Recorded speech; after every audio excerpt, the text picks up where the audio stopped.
Bakit Ano po? tinawag Mr. ninyo Chair. ako dito tapos yan lang ang huli ninyong tanong? May mga colleagues pa yata tayo, Mr. Chair, na magtatanong sa dating presidente. So, for the record, sinasabi nyo ba na ang mga drug users at drug criminals ay dinideserve nilang mamatay na lang kaysa pumunta sa jail? O para i-paraphrase ko si Patricia Evangelista, do some people need killing, Mr. Duterte? Ma'am, presidente ako. Nagagastos ako sa gobyerno. Bakit ako magbubuhay sa mga putang inang yan? Kung yung pera na ipapakain ko dyan sa preso, ibigay ko na lang doon sa mga tao dyan sa walang bigat. So, mas okay Walang pong trabaho. patayin sila kaysa ipreso Wala mo pakialam sila? dyan sa kriminal, ma'am. So, thank you for Akong making that of record. pakialam sa kriminal kung saan silang impernong gusto nilang pumunta. Well, Mr. Chair, for the record, You make your own history in this planet. yes, Mr. Yun Chair. ang gusto nilang mangyari. Doon sila sa impyerno at doon tayo magkita. Well, Mr. Chair, wala namang jurisdiction ng Senado sa impyerno. Dito lang sa bansa natin pwede tayong mag-investigate. Ba't doon tayo pupunta?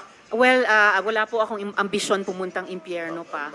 Pero Mr. Chair, ang hirain punto kita, lang ma'am. nito, ang punto lang nito ay nung magsisimula ang anumang police operations, drug-related police operations, supposed to be at sinabi ng mga resource persons, merong pong manual of operations, merong continuum of force sa pag-enforce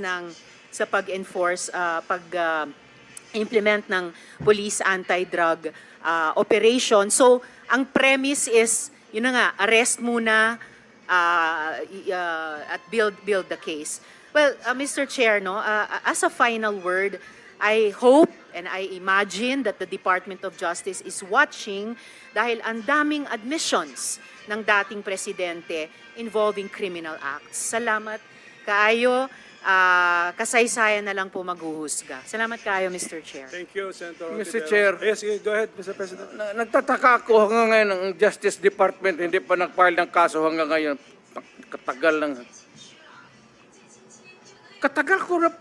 Matagal ako pumapatay ng tao hanggang ngayon hindi pa sila nakapile ng kaso. Mr. Chair, another addition to the list that's growing by the minute. Okay, for the record, Mr. President. wala na tayo Mr. President, for the record, kasi may nagtanong din sa akin Wala. Huwag na tayo magdrama dito. Tapusin na natin itong istorya na ito dito sa Pilipinas.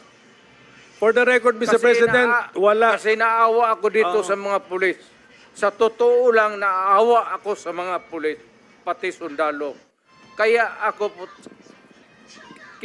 akin mine and mine alone. Pag nag-inutusan ko ito, mag-operate itong mga